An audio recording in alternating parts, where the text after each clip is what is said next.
మార్గములో దేవుడిచ్చిన ఆజ్ఞను మనం గైకొనాలి. దేవుని యొక్క మార్గమును మనం నడుచుటకు ప్రభుత్వం మన సహవాసం కలిగి ఉండాలి.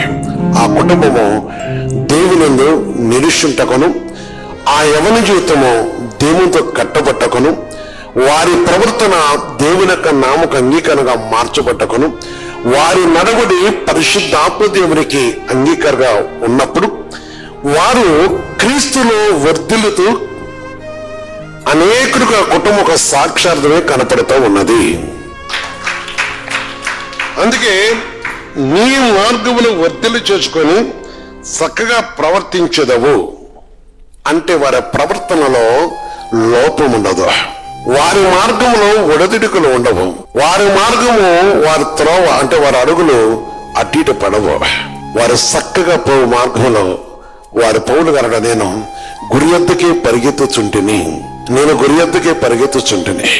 గురి కలిగి ప్రవర్తిస్తుంటారు. సహోదరి సహోదరా, అనేక సార్లు పరిశుద్ధ వాక్యం చదువుతూ ఉంటారు. చదువుతున్న వాక్యాన్ని చాలా మంది కూడా ప్రభువుని నమ్ముకుంటారు కానీ వారు మారు మనసు పొందరు.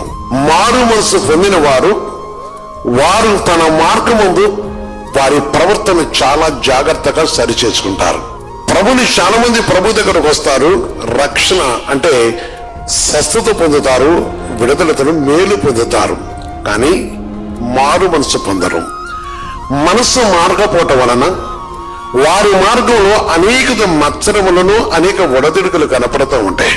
పడిపోటాలు లెగటాలు అనేది కనపడుతుంటది. చెప్పినట్టు వారికి వారు సమర్థించుకుంటారు.